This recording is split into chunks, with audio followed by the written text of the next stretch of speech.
Happy Monday to each of you, and thank you so much for joining our show, Perspective. Deep in my heart, I do believe we shall overcome someday. Wanted to play that since this is the conclusion of our series that we've been in all month. I'm Black and I'm Proud, and tonight, episode 26, The Determination and Hope of Being Black.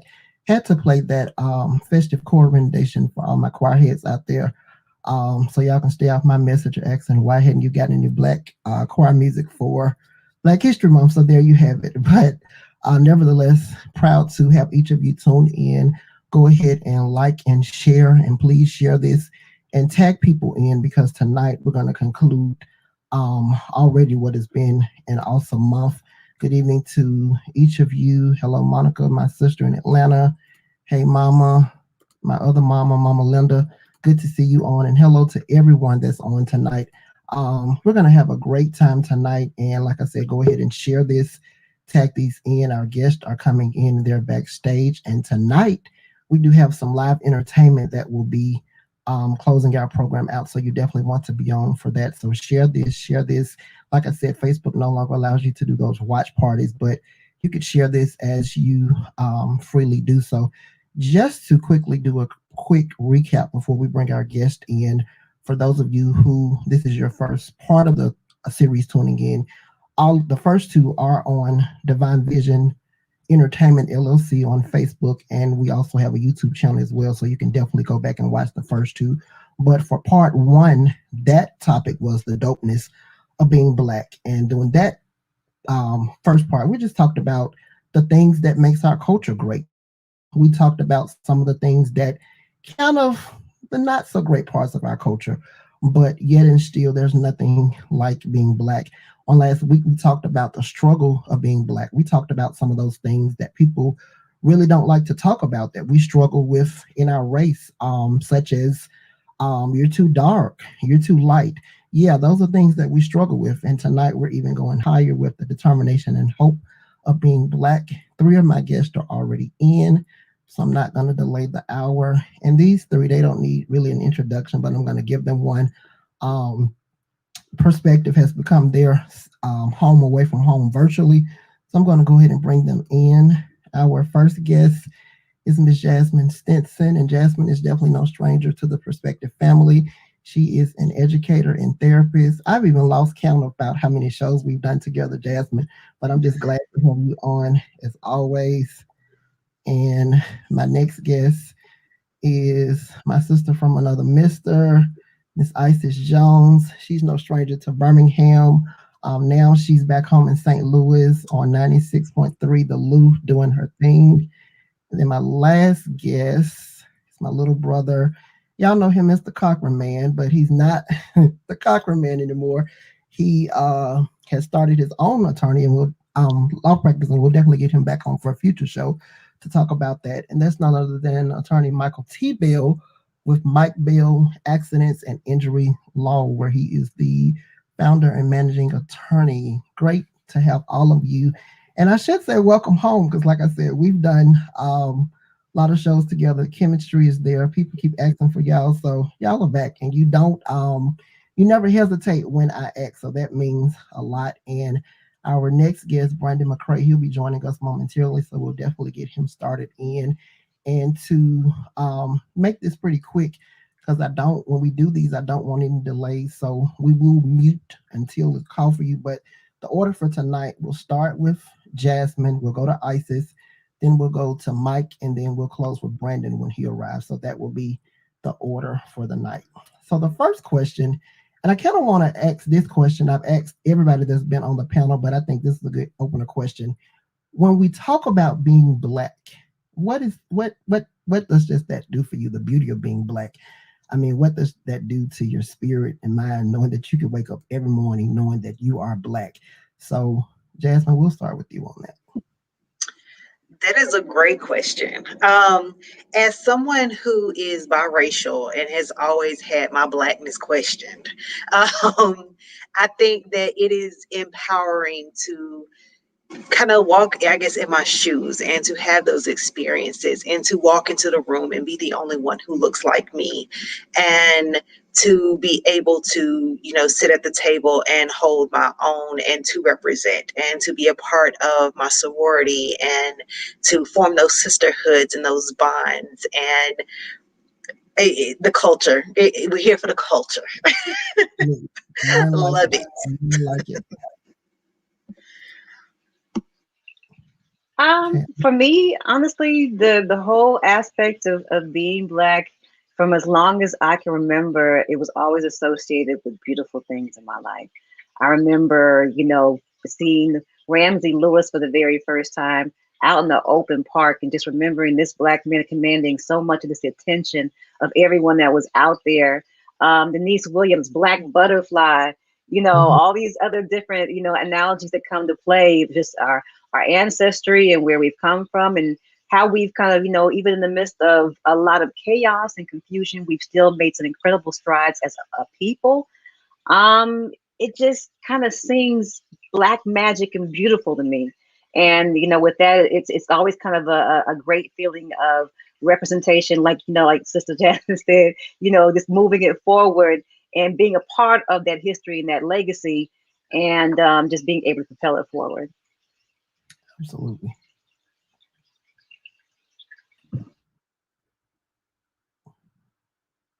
Mike, you're muted. Oh, there we go. Every time that mute button gets me. But for me, being Black is being able to understand the shared experience of struggle, like Isis said, from our ancestors to people who are in the civil rights movement until now. I think we have a unique perspective as far as having to go through something to get somewhere, and it's a struggle that probably we only share with probably Jewish people, with the Holocaust, with biblical perspective of being forced to go from place to place. And then I would say probably present day, we look at our Hispanic brothers and sisters and what they have to go through in the South American countries and Mexico and things like that. I think those are the only cultures that can really say that they, besides and Native Americans, who can share in that shared experience of struggle, being forced into something that you didn't ask for. We didn't ask for slavery. We didn't ask for Jim Crow laws, but we had to get through it to get to it. Absolutely. Absolutely. And like I said, I wanted to, when before we transition to the next question, I wanted to highlight this because as the three of you were talking, Black people, we set trends. I mean, if we think about natural hair, and I'm going to stay on this briefly, and I'm going to stay on this for one reason. To think that one day we would have a bill that could be passed in some states, they are working on it in Alabama, by the way, where it's a natural hair discrimination law. I mean, if we think about it, who would have thought when our parents were rocking their afros and the natural cuts, even dreads, we don't talk about it, but dreads were in the 70s. And now look, and I thought about it the first week we started the series. All of my guests literally had natural hairstyles. Poor Kira B, he had dreads, Jasmine had dreads, and Rhonda Robinson, she rocked natural hair. So that just goes to show you our times that we're living in. Our Black is beautiful. And as I said, and I'll continue to say, we need to learn to appreciate these things because we have achieved a lot in our race that other races cannot say the same. I mean, it is what it is. Like it, love it, hate it. Your Black is beautiful. And if you don't like it, deal with it. You need to do some one-on-ones with the three of us, and we're gonna show you how to appreciate your Blackness. But moving on to the next question. So tonight, before we really dive into our conversation, y'all know me, when we do topics like this, I like to define what we're talking about. So our topic again is the determination and hope of being Black. So hope, as defined as the Urban Dictionary, is basically seeking and believing with one's thoughts a specific event, item, or idea to yearn for something to happen or come about. And every Black person that's watching or that will watch, I think when we think of hope, that's what we all think about. And then two, determination. Determination is simply not giving up, no matter how hard things get or how badly you want to just give up. You keep going. You keep on going. And then also, when I thought about hope, I have to reference this for all of us as children, our grandparents, our great aunts. We all heard the hymn, "My hope is built on nothing less than Jesus Christ, His blood and righteousness." Those lyrics are more than just lyrics. As I've gotten older at 36, I've actually found myself humming those lyrics because, especially in our Black race and things that we go through, if you don't have that hope in Jesus Christ, it will kind of make you do some things or say some things that you don't regret. So that's what we have when we talk about our hope. So the first question that I want to pose to you tonight, when we talk about our determination, how important is it that we keep a strong determination in our race as Blacks as it relates to everything that we have to deal with, the good and the bad?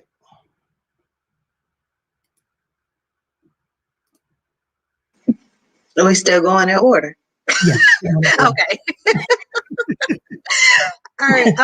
I guess, like, historically speaking, I mean, you start with slavery and then, okay, let's free the slaves. We're going to do 40 acres and a mule. But oh no, that offends people who don't see it as equal. So let's not give that anymore. Okay, Black people still make it. They start forming their own communities. They have Black Wall Street. Oh, they making too much money. They're successful. Let's burn it down. So they come back and they, light a fire and they still continue to persevere. Oh no, they're making too much progress. Let's do some Jim Crow laws in there.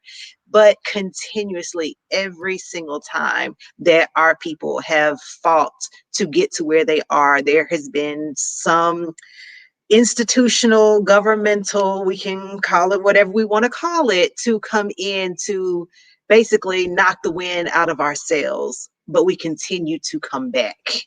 And that's going to continue to happen. As I was listening to Mike make comparisons between other cultures and communities and the things that they've experienced, they have, but I don't think that there's another who have every single time they start to rise, been knocked back down again, only to rise and to overcome where they were whenever they were first knocked down again. So, I mean, that is a level of pride. I'm anticipating seeing that continue. I am loving this pro-Black culture and love and momentum that we are surrounded by every single day. And we're thriving right now. We are thriving. We are beyond surviving, and we are thriving. Absolutely. Absolutely.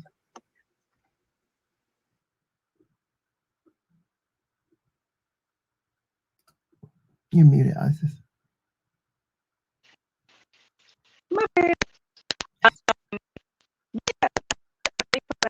Of hope, I think it's been as our from jump process reading integration and basically the splintering of the Black America, being it in 4 different parts, and just kind of seeing how these different aspects. I mean, you see it right here in your guest.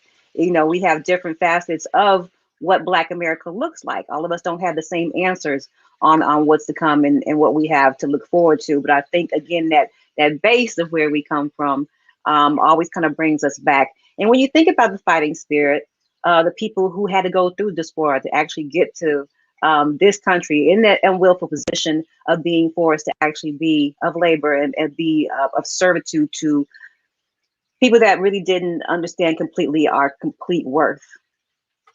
So I always look at it from a standpoint of not so much of what we need to sit here and prove to them, or what we need to prove to ourselves. And my hope and where we come from stands in the aspect of being able to get better, to see our issues and come together. We come together a lot more than we think that we do. This last election is a incredible, I think, a testament to hope in the aspect of, can we all just, even in the face of a pandemic, if it took a pandemic, get this man out of office and get some folks to vote, it worked. So the hope of better situations. And I think that's just fundamentally a human thing. But I really do love the aspect of us And just like, Jasmine said, and just like Mike said, it's just a fight in us that you will never be able to capitalize on or take away from us. And we rise higher every day because of it. If given the opportunity and seen our real worth, yeah, we can. Absolutely. Well, I think determination is something that we definitely need because the last 4 years, in my opinion, showed us how we all had a false sense of completion, like the struggle was over. And so, when you get, like you said, the wind knocked out of you, like for 4 years, you hear this rhetoric and all this stuff that we thought that, hey, a lot of people thought that racism was behind us, that struggles were behind us, that because Barack Obama became the first African American president, that there was this sense of, hey, everybody's made it, everybody has arrived. And then fast forward, after those 8 years are gone, it's like, oh, we're actually kind of worse than before those 8 years because now the stuff that was deeply rooted inside of people, you had a guy who was standing in front of everybody saying it's okay to let how you really feel come out. So whatever you were hiding in the dark, hey, go ahead, let it show. And so, when you have that false sense of completion, like the struggle is over for everybody, it's easy for to get the wool pulled over your eyes. And so anything can happen. And so we have to keep that determination and that understanding that our struggles are still ongoing. We've come a long way from where we were, but we still have a lot of momentum to continue to get a lot of more places to go. And I remember you were just saying a few minutes, Paul, about singing the song at church. But think about this. Somebody said this a few weeks ago. I was watching TV. There's a difference between white Jesus and black Jesus. So white Jesus does, you don't go in churches and hear about the struggle and singing the songs of struggle and how I got over and how I didn't have shoes. And when I get to heaven, I'm going to have shoes and shout. But black Jesus, the black Jesus has the struggle. So there's a bit of a difference when it comes to, different places where people have been, different experiences. And so it comes out in how we perceive things, how we worship even. Absolutely. And I want to, my dad posted a great statement. It says, when they knock the wind out of our sails, we get together and blow our own wind. And that kind of picks back up on what Mike and Isis just basically said, and I'm gonna say this, we don't always like to admit it. As black people, some of us, we may hate each other's guts, but when it's time to really make change, when we get tired of being sick and tired, we come together. Because I saw some people on Facebook talk during the election. I laughed because I knew the backstory of their relationship and where it is now. But yeah, that's the playwright in me. We always look for those little funny moments that we could steal. But yeah, we come together in the good and bad. So that's another credit to our race. When we talk about hope and determination, we cannot talk about those two without including faith.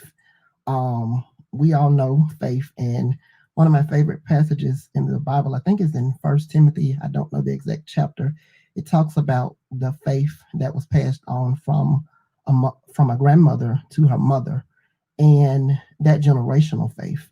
And even today, it's important that we have that generation of faith, because when we talk about struggles, different things that our great-grandparents, grandparents, even our parents went through, we may not necessarily go through those same things. We will have our own struggles, but because of their faith and endurance and hope in Jesus Christ, it gives us the tenacity, not to say that we won't fall, we won't break, but it gives us the tenacity to say, hey, if they dealt with this and they came out a winner, I can too.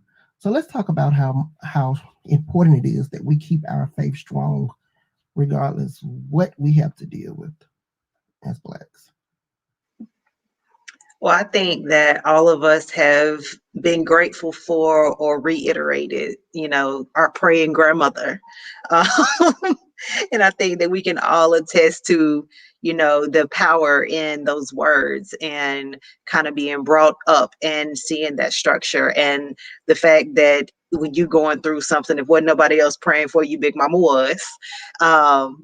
And just kind of where it's gotten you to. And I think that across whether they were rich, poor, whatever socioeconomic status it was, all of my Black friends can all attest to the power of that grandmother and her words and what it instilled in them and how it pushed them forward and how it got them through and out of hard times.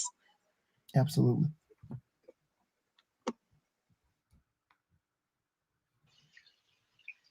Completely agree, Jasmine. That was the way that our family was broken down. Well, it's funny though that I think about it. My mom and my grandmother were probably more instrumental. I grew up in a Catholic household.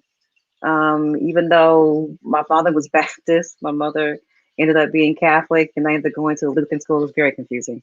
But on the base of it all was just the underlying faith. Going to mass, praying to the people and to Jesus. Yeah, it's so but I genuinely think the faith aspect is very interesting.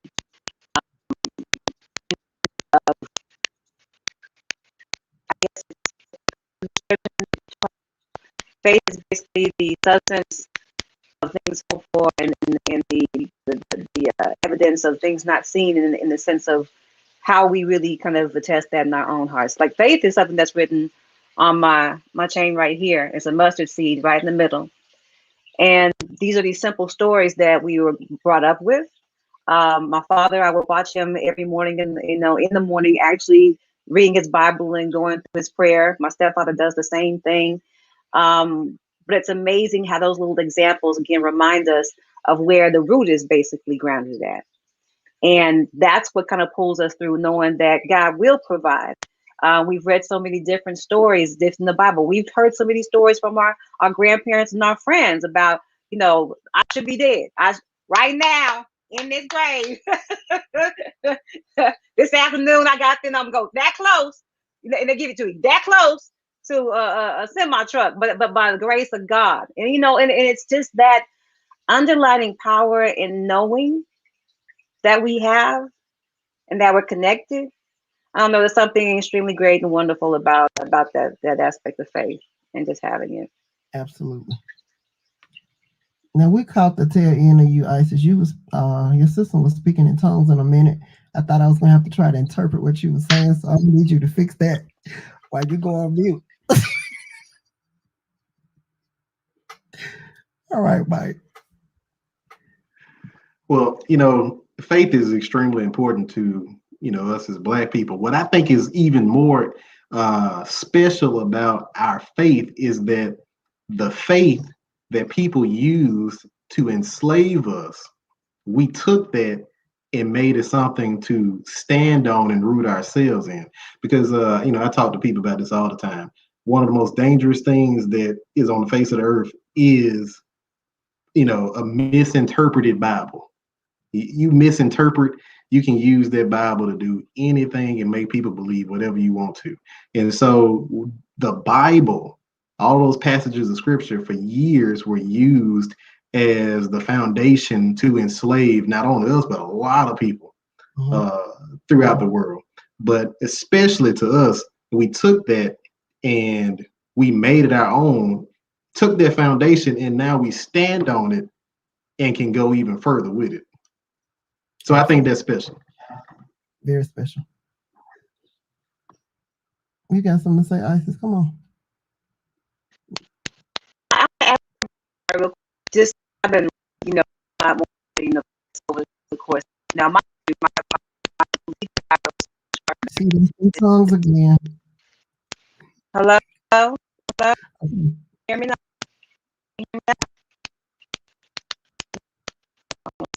Try to take the other.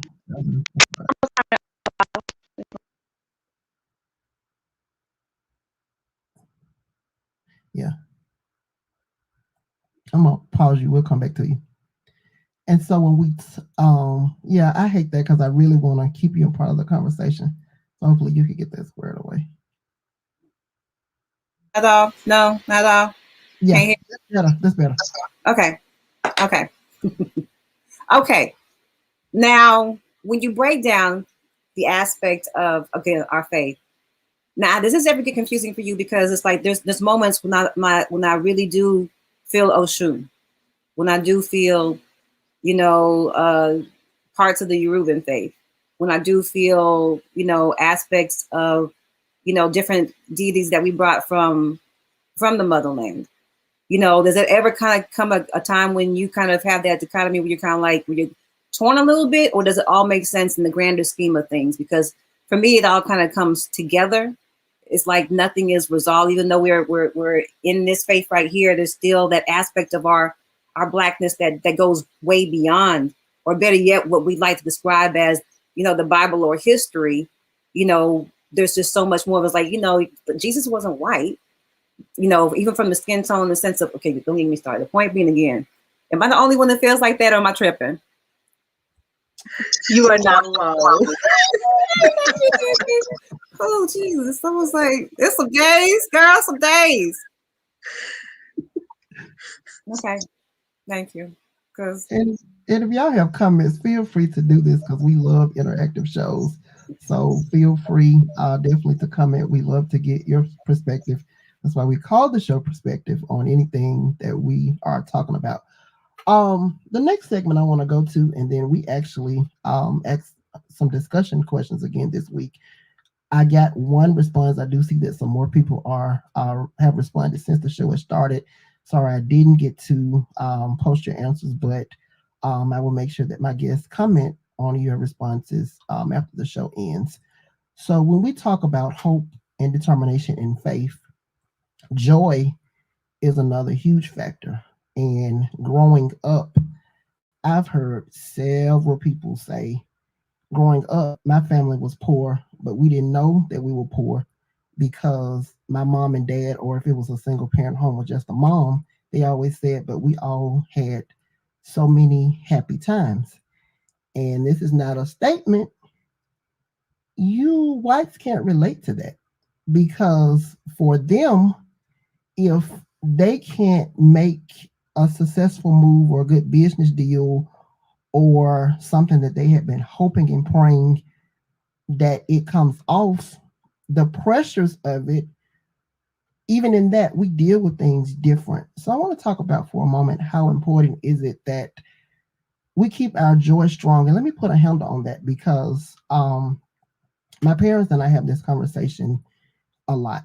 You know, people are on different, not just different spiritual levels, they're on different physical and mental levels. So you have to respect people for where they are.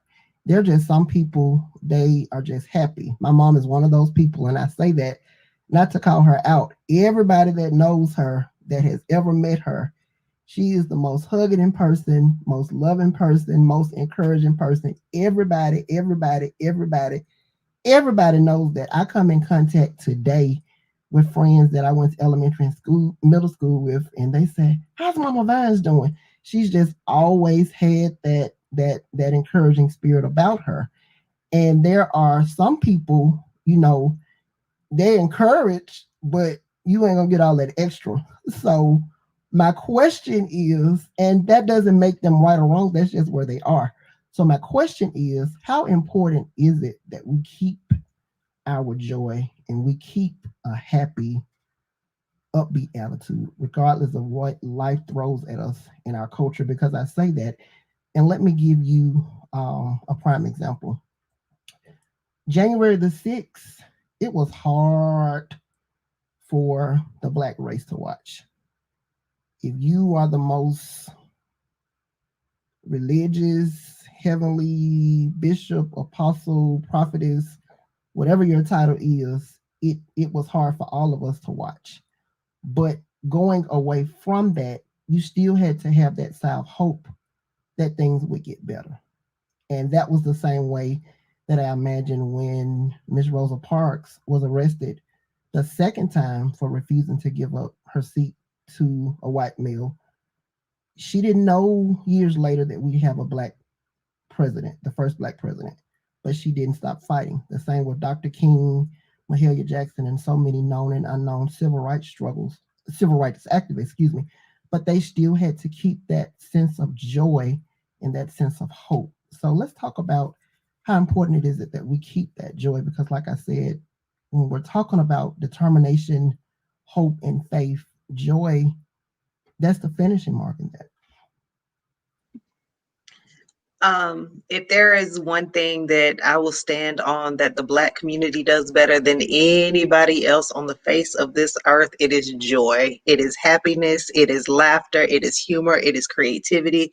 And if you doubt me, check out Black Twitter. But it's like, no matter how bad things get, we have a way of finding the humor to lighten the load to move forward. Black folks are the only culture where after a funeral we have a party. We call it see, y'all laughing because you know I'm right. Everybody gets to the house after and everybody eats and everybody mourns, but give it 2 or 3 hours and it is a full-fledged party. And we call it a celebration of life, and we celebrate.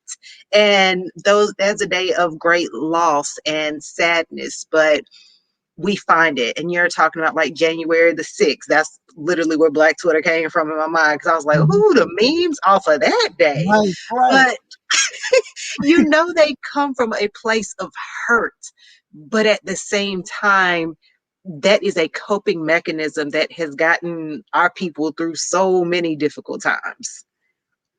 Absolutely. I mean, I have to echo everything that Jasmine said. It's amazing to me how resilient we are. And I think that does stem from the basis of, there are so many people who are kind of like, oh, if Black America, or if Blacks get really angry, they're just gonna, destroy. I'm like, no, that's not how we're built. If we want a revenge, it could have been done a long time ago if it were that deep. But it's not, because we just want to be peaceful. We want to be left alone. We want to be able to, to prosper and build and do beautiful things. And I still think that's possible. But the joy aspect of it, again, just like our resilience, just like our fundamental roots, is something that you can't take away from us. And even that day, I have to admit, even in the midst of it, I'm just looking, would you look at this stuff right here? Would you look at this mess right here? But on the same note, knowing that, it's all going to come out in the wash. So no matter how you try to sit here and size it up, we're still God's people. We're still going to sit here and prevail over the situation. And like most of our families who came from good, sharecropping backgrounds from agriculture, it takes time. And I think we all understand that too, and why, the Rosa Parks and the Martin Luther Kings understood it wasn't going to happen all at once, and that it was going to take time. And so that still gives us joy too, to know that there's still a future. Well, January 6th, I'll get to that in a minute because that's a mouthful. But I think, for us, our joy comes from having to lean on each other as a community. We didn't have anybody else to lean on, so we had to lean on each other. And so I think that's where the family unit comes from, the friend camaraderie comes from, that we hold so dear, is that the joy comes from us basically having to lean on each other, because we were the community, we were each other's neighbors, our brothers and sisters. There was nobody else. So when you're getting whipped and beaten and what is buked and scorned, who do you turn to? You don't turn to your oppressor, you turn to the people of your community who lift you up. And so I think that is something that is unique to our community, that no matter what happens, we do have that joy for the most part. Now, for January 6th, to me, January 6th one it reiterated the fact that this country still has a double standard when it comes to African Americans versus our other counterparts. Because no matter what I've had this conversation before with people of the other persuasion, and it came out, they were like, well, if that were Black people, Black people wouldn't have got shot and all this other stuff. Okay, let's be real. If a group of black people were to have stormed the United States Capitol, we wouldn't have made it through the front door. Absolutely. No, we wouldn't have made it up the steps. We wouldn't have made it past the fence. And so I think for a lot of people, me included, is that when I saw what happened on January 6th, it was like, man, come on now. Come on, really? It's like, at what point do we stop being double-minded, double standard? You know, one group of people can do something, but the other group of people, not saying that that's something that we as a people would want to do. We got more common sense than that, you know. But that shows you that another persuasion, another group of people feels that they have the right to go freely break the law. Absolutely. With no repercussions.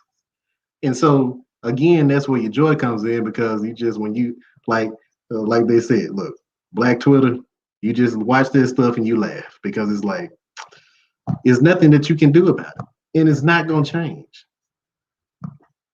Absolutely.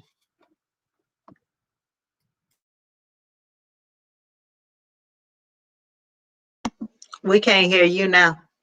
Yeah, I'm talking about y'all and I muted myself. My next question, I purposely saved this to conclude the series. So there may be someone watching and you saw the first week and you said, okay, they're talking about the dopeness of being black, but being black is just a race. It ain't nothing great about that. And then you saw the second week and you said, he was talking about celebrating your struggles. Why should I celebrate what I've been through or what my ancestors have gone through? And you're looking at it tonight and you're talking about hope and determination. What are they talking about? Here is what we need to realize. I've said it before and I will continue to say it. There are some unhappy people.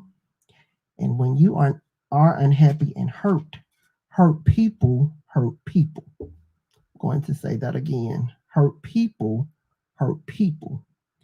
And people like that, you love them, but you literally have to give them their space. And this was one of the reasons why when I posed this question, I wanted to make sure that Jasmine was a part of the panel so she can give us guidance from a therapist standpoint. Because, again, I'm going to say it again the third time because somebody needs to hear this. Hurt people hurt people. Doesn't make them bad, doesn't make them evil, doesn't make them crazy, doesn't make them, ooh, they just need to disappear. Hurt people hurt people. And when they're hurt, you will hear things like, ooh, what you had that on for? That's ugly. You shouldn't have worn that. That's a hurting person. Or, oh man, you done put on pounds. You done gained about 50 pounds. That is a hurting person. So my question in this one, in dealing with our Black culture, how do you respond to a hurting person like that? To let them know that yet and still what they're going through, what they've been through, there is a reason to still celebrate their Blackness. I've heard people say all this month, which I hate hearing, Black History Month, whatever. Everybody who watches this show, Black history for us is 365 days a year. When you get out of your bed every morning, you're Black history because you have another chance. If you didn't meet the goal that you set for yourself the next day, you have another chance to get closer to achieving that goal. So each of us are Black history every day. So again, I want to talk about what do you say to that person that's in a hurtful place and they don't understand why they should celebrate and embrace their Blackness. I think I'm gonna go last because my dog is showing out right now. So y'all go ahead and we'll circle back around to me and hopefully he's quiet by the end because y'all won't be able to hear. And that's the first because she's usually snoring, so he's woke tonight.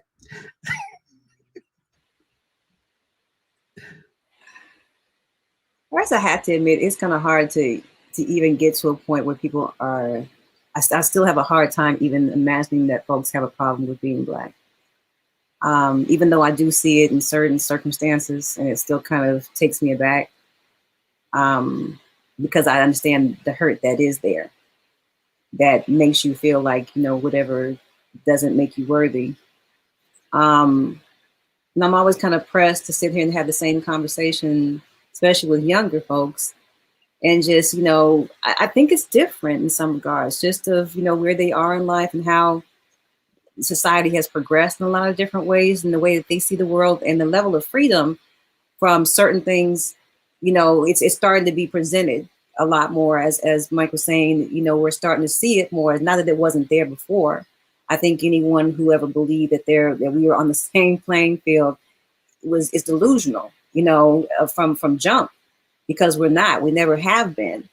And in a lot of ways, we're playing catch up to a large degree. So I do understand how someone might feel the disadvantages of that and not feel like they have the hope and the prosperity of being in this skin. There are so many other people who are dying of suicide these days because of just the pressures of being human and of being whatever it is that they are at the moment, and especially within the Black community, especially within our Black men, which is most concerning. But I think personally, for me in this conversation, which is continuing to remind you that you come from good stock, regardless. And the thing about it is that the blood of your ancestors got you here. So that you're here for a purpose. And that's something also God-filled.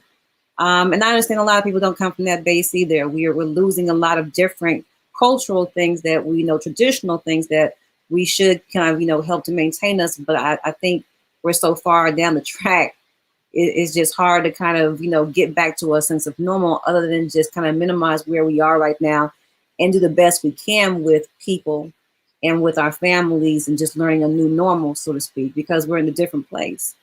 But just reminding them that this is all the great things that are about being Black and, the possibilities and, the future aspect of it. But I gotta admit, I'm not really pressed about being equal. I'm still, I'm still Garvious, and I'm still, still look at things in the sense of, the economic aspect of things. I mean, I can get emotional all day, but when all is said and done, our money is what really kind of resounds with us, and we spend so much of it outside the doors instead of inside, and creating spaces where we can be more creative. But again, that's just my take on the world. Absolutely.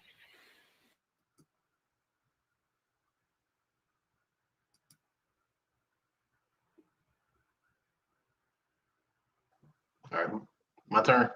Yeah. I guess it is on me. All right. So, I mean, I really think that for one, we still suffer from ingrained self-hatred. For years, we were taught that we were less than, we were inferior, that our skin was too dark, that our hair was too coarse. And it's like, I always go back and think about Marvin Gaye's What's Going On when he says, you treat me bad simply because my hair is coarse, and that is one of those things is that like when we started the discussion earlier, we were talking about like natural hair, things like that. Is that for years, you had the Jerry curl, all these products that were made for us to make us look less like what we naturally look like. And so now there's a resurgence in natural, being, how we are supposed to be, how we naturally are. And so when, we're dealing with the effects of ingrained self-hatred for like generations, I think you're still going to see the effects of that for probably another generation until people wake up and actually appreciate and get that, I'm Black and I'm proud, like James Brown said. At the end of the day, you are what God made you. And so ain't no amount of soap can wash this blackness off. So it's either like, take it for what it is, man. Hey, Black is beautiful. I would not want to be anything else but Black. Absolutely. And our right. Oh, I'm sorry. Go ahead. Our last guest has joined us. He's been on set shooting a movie. So he rushed home to be with us. So definitely wanted to bring him in. This is none other than Brandon McCray, who is the casting director with All Around Entertainment. Thank you for joining us. Um, Hey. oh yeah, we're gonna bring you in the conversation. You late. We're gonna clown you after the show. But yeah. So sorry.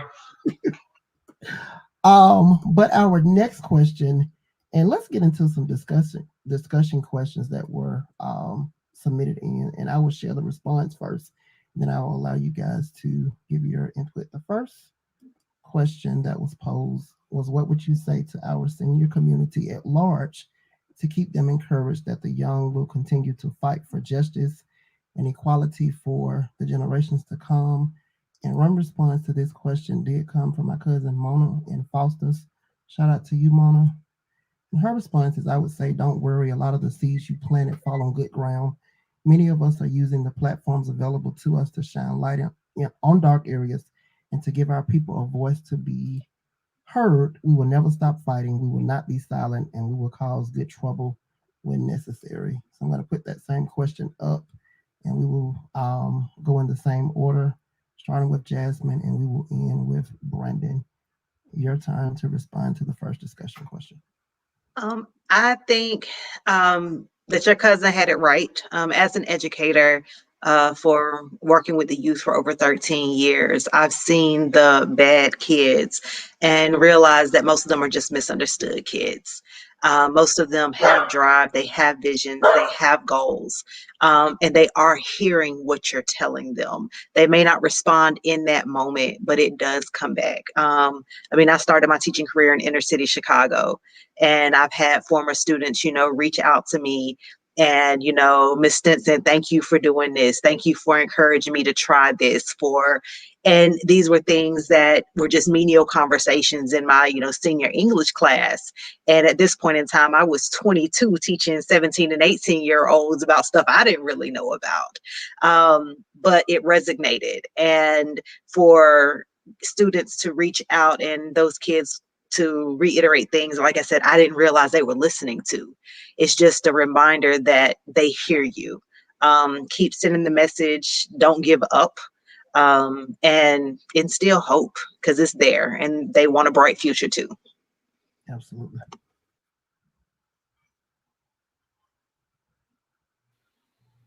I think with any offspring, especially of where we've come from and where we are, can't get past the aspect of the fight.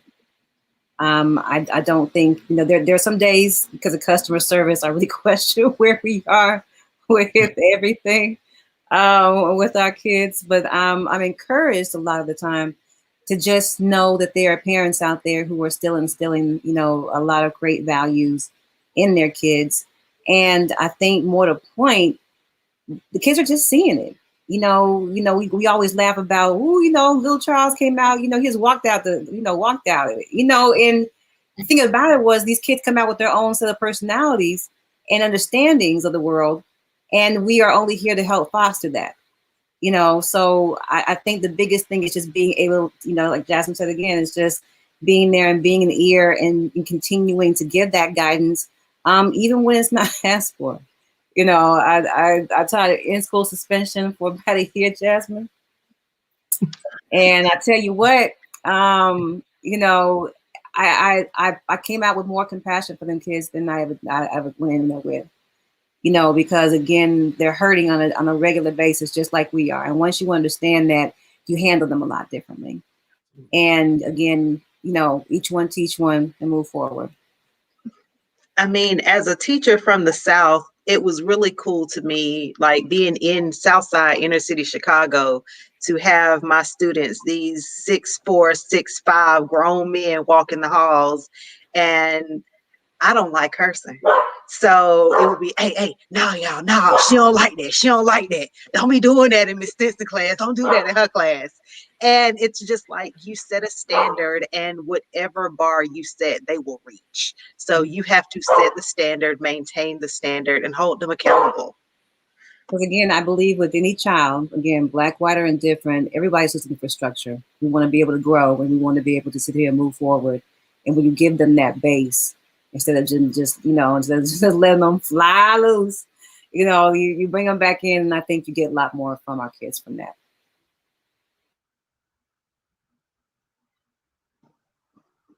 Yeah, one thing I think about is that for whatever reason, as further as the generations go further down the line, things become more and more removed from them. So, people feel like, hey, it's not necessarily impacting me, or I don't have a direct effect, cause and effect with what has happened before. So, a lot of the younger generations feel like, I haven't really been impacted by racism, so to speak, or haven't been impacted by prejudice, so to speak. Even though it's all around them, they don't know the history because it's not being taught in school anymore, and they don't see the direct impact as we did 20 or 30 or 40 years ago. Now, on the other hand, I think a lot of the older generation are kind of like in the middle of, they get that feeling like uh, things don't look like what it looked like when they were protesting or when they were demonstrating. And so, the older generation has to understand that times have changed and that methods have changed. The message may be the same, but the method of how things are done have changed. And, it's just like everyday life, things have to evolve. And so I think for the older generation, because it doesn't look like how they did it, they feel like, well, the younger generation is not going to be able to keep it going. You know, they just have to understand times have changed.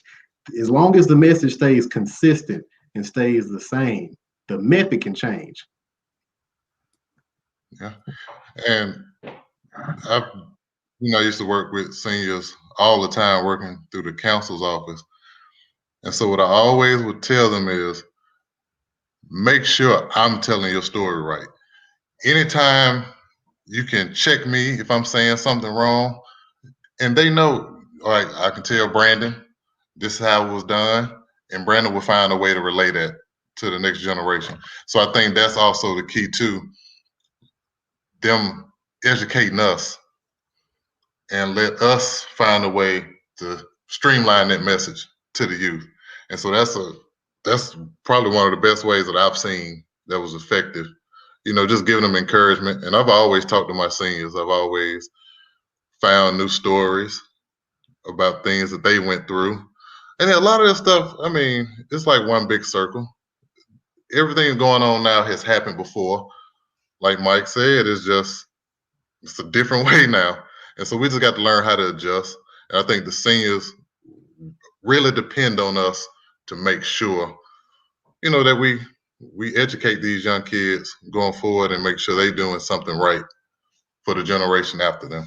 So Absolutely. Our final question before we hit our last question, and this is our second discussion question.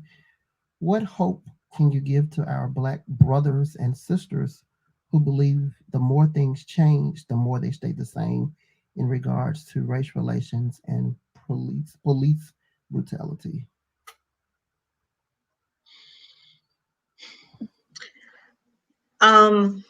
That's a hard one because we watch the news. That's hard. But as I was given, I guess, in my example earlier, every time the wind gets knocked out the sails, we continue to come back. History does repeat itself, and our history shows a type of perseverance that is immeasurable. So I think it's just kind of reinforcing that and holding on to a bit of optimism that there is a large portion of our population finally acknowledging the disparity between the races and the opportunities that are afforded to different populations of people. And hopefully, when you know better, you do better. So, holding on to that hope and that faith that things can change.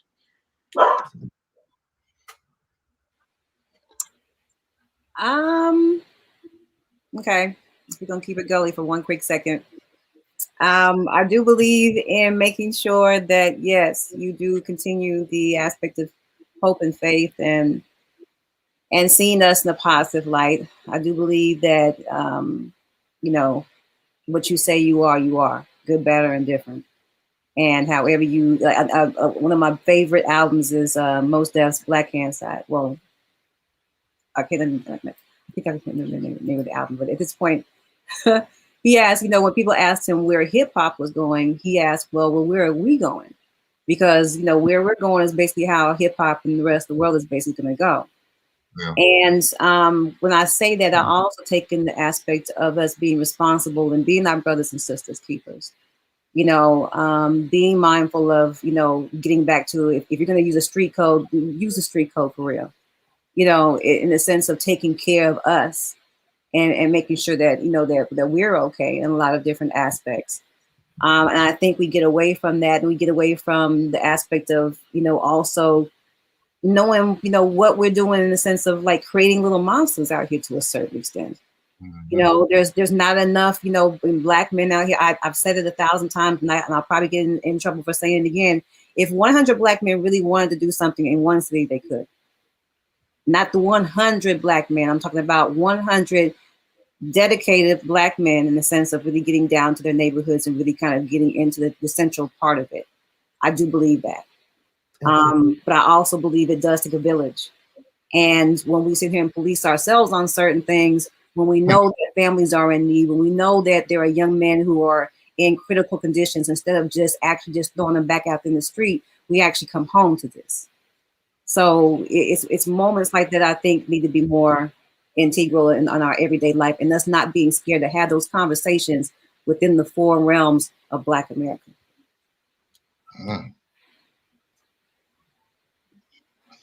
Hold each other responsible. Well, they exactly, Isis, hold each other responsible. And that's exactly what I was about to say. Like you said, policing ourselves.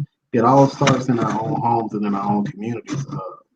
We can't, and I think we talked about this before on another episode months ago, but we cannot, continue to talk about what's being done to us from the outside if we don't talk about what's being done to us from the inside. That's something that for whatever reason people always want to gloss over, that we don't talk about Black on Black crime. Let's talk about white on Black crime or whatever on Black crime. Still, let's keep forgetting that we do a lot of harm to ourselves. And if we want to expect change and demand change from the outside, we have got to expect change and demand change from the inside. Now, as far as hope to the brothers and sisters coming up, times have changed. However, in these organizations, police departments, whatnot, it's not like it was where you have an entire department that's institutionally racist. It's those one or two bad apples that they let continue to hold jobs that they know have disciplinary records, and they keep sweeping stuff under the rug until that person is now caught in the act, and you can't keep sweeping on the rug no more. Just like with George Floyd, you got disciplinary records on all of those police officers. Not saying that the entire department was racist, but when you have disciplinary records showing that 1, 2, 3, 4 cops have major infractions against police policy, something has to happen. And it's kind of like we always, instead of doing what's right, we want to pat each other on the back and say, we'll keep this quiet until everybody gets caught, and then everybody wants to throw everybody under the bus.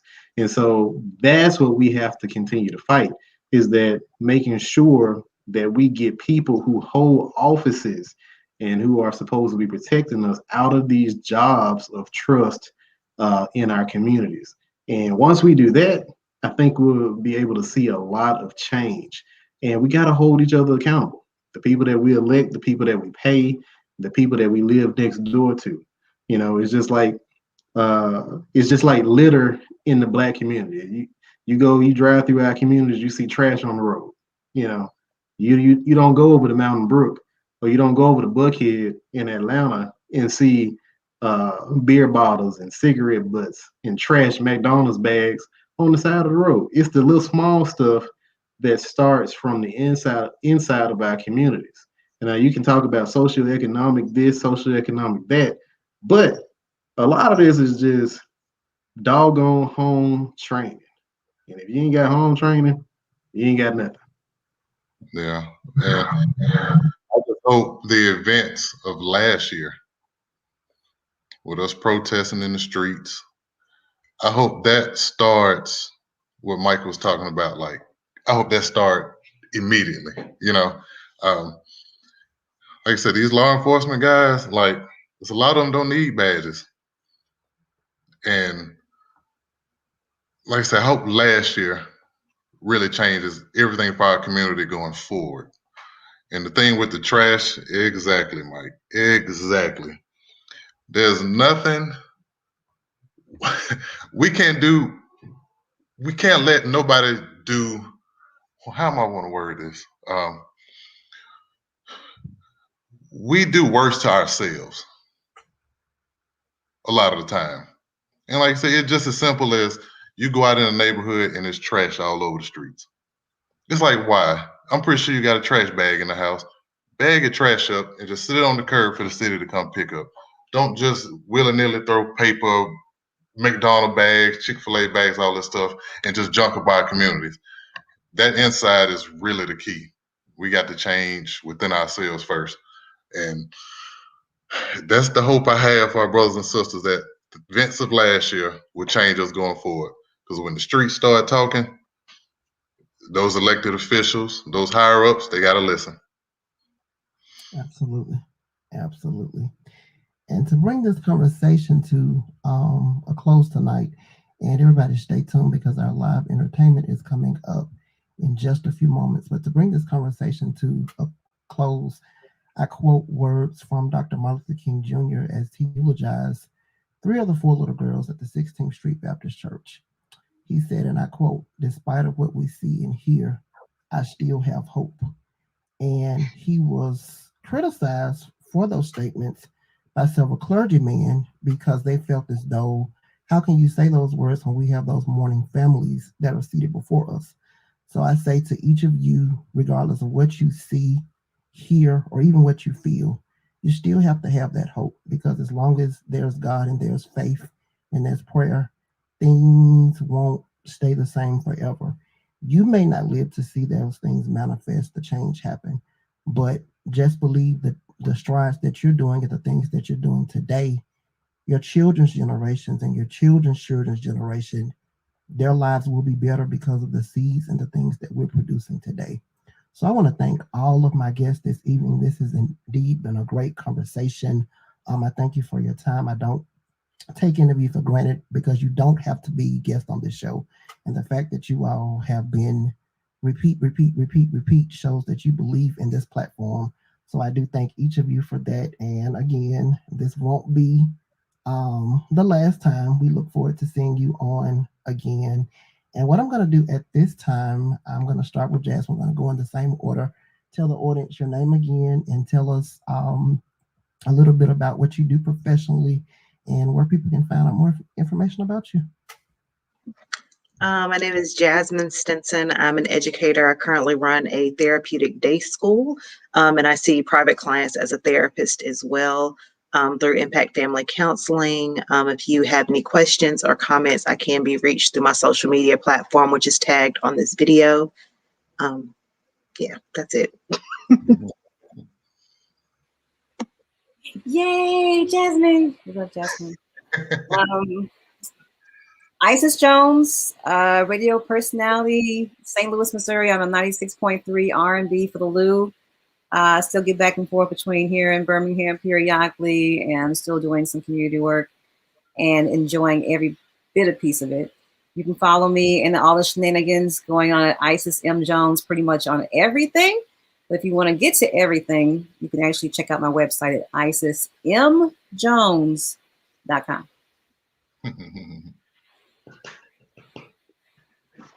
And Michael Bell, born and raised in Birmingham, Alabama, like Isis and so many of our other guests, former educator, currently a personal injury attorney here in Birmingham. You can follow me on social media at Mike Bell Wins, or my website, MikeBellWins.com. Hey, last but not least, the late one, Brandon McCray. You can find me on Facebook, Brandon McCray. Professionally, I'm a video producer and casting director with All the Way Entertainment. You can also follow me at All the Way Entertainment Facebook page or allthewayent.com. That's the website. And I love everybody. Love you all. Sorry I'm late again. I owe everybody flowers. I don't know what I'm gonna get you, Mike. I know you don't want no flowers. Can't get you no flowers either, Jabal. Yeah, you owe me something, so it's done now, but we'll talk about that. Yep. But again, thanks to each of you for taking out of your time. Hey, Jabal. Yeah, yes, sir. Hey, this is like a halfway church program, right?